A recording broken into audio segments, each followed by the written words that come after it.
let's take a look at the solution for task 18. So the first item there says write a do while loop that executes only once. So with our knowledge of do while loop, when we do a do while, is going to execute the do before checking the condition. So if we want to write a do while that executes only once, let's say console.log is what we want. Executed. We just need to make sure that this condition is not true. So we can do false. We can just pass in false. And this loop is going to only execute once. So this is a typical solution for this. You can also go by creating a variable, say I equals to 0, then put your do while and say execute, then put the value of I. Then here you can say I, just write a condition that will not be met. So you can say I less than 0. And this condition will not return true. And if you run this, let's take this one out. And let I. We have this here.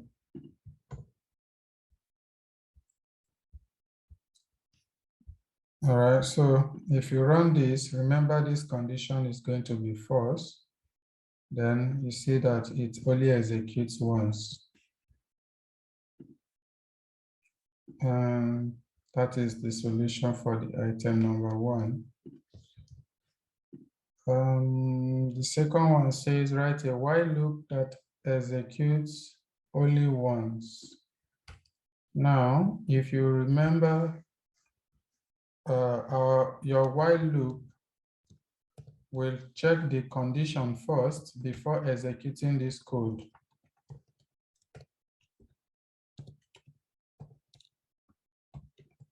So we'll use the same I. So in this place, we want to write a condition that will only be met the first time, right? So if we say I less than 1, execute this, then make sure that you increment your I. If you increment your I will become 1 after executing this once, and thereby this condition will no longer be met. So if you run this code, you will also get 1 execution. And that is solution for item number 2. So the third one, loop through 1 to 100, log fees if it's divisible by 3, log bars if by 5, skip if it's divisible by both, yeah? So you can choose any of the loop to do this. So let's use 4. Let I equals to 1, because we are starting from 1. Let's remove this, not to cause issue. Let I equals to 1, while our I less than or equals to 100. We want to keep increasing our I. So if we do console log I, here,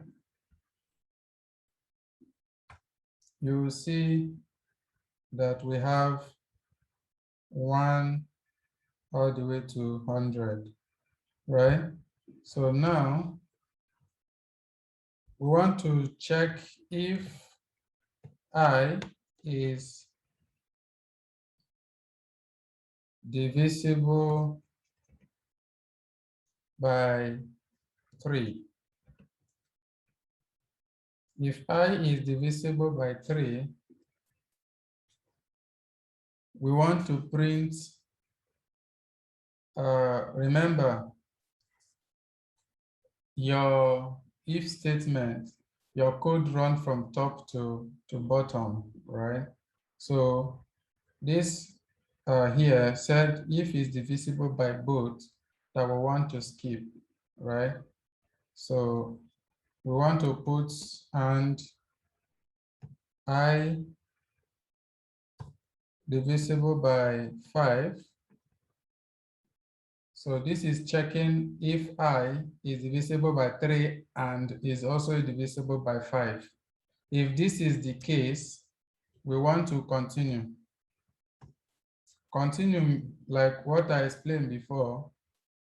Once he hits continue, he's going to forget running anything on the ground and is going to go back up to check the condition again and do the incrementing again, and it will come down and check again.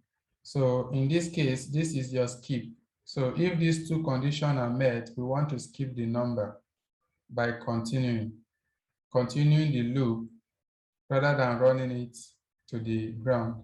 So if we run this code now, you see, let's check. This is 7, 8, 9, 10, 11, 12, 13, 14.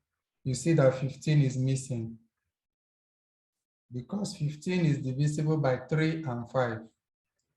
That's why 15 is missing there. So because of this continue, and it continued with 16, 17, 18, 19, 20, 21, 22, 22, 24, 25, 6, 7, 8, 9. Then there's no 30. 30 was skipped. So that's the skip going on there. So the next thing we want to check now is else if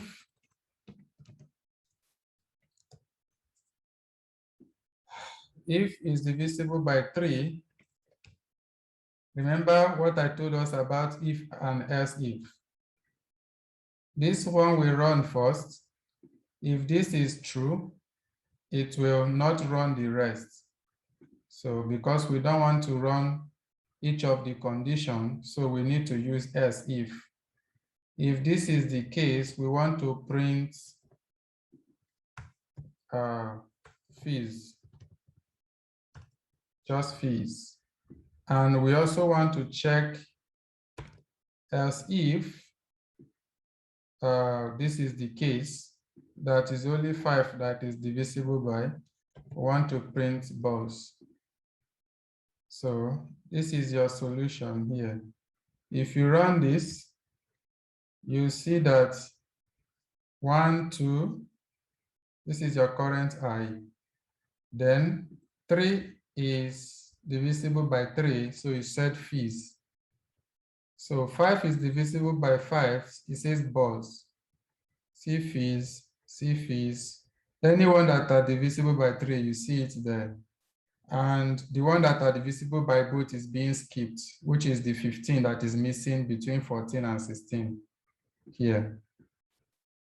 All right, so that is the solution to this particular query. And again, you must not use for, you can use while loop, do while loop.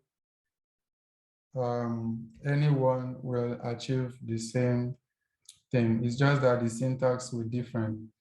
So let's transfer this to while loop, for example. So if you are using while loop, you know you're going to define your variable outside, right?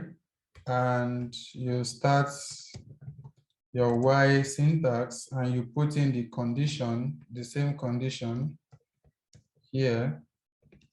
And within this, your code, you know you're going to be doing I++. So this is how to make it not to execute forever. So, and make sure that your plus plus is at the bottom of after every of the code. So you can put plus plus here at the top because then it's not going to check for 1. It will just add +1, which will become 2. So 1 will be missing. So if we run this code, we'll definitely get the same results.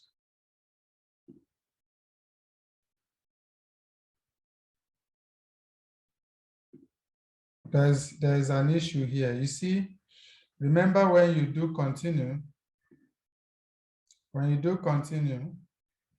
the code doesn't get to this bottom. So this is something that you need to be careful of. I just pasted this code here and just ran it, right? So this plus plus is not being run here. So for that reason, it entered an infinite loop.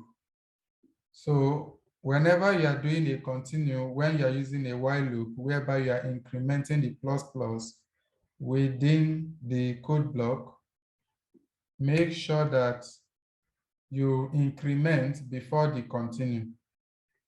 That is if you are using a counter in this case. So this was the issue. All right, so let me refresh this because it crashed the browser.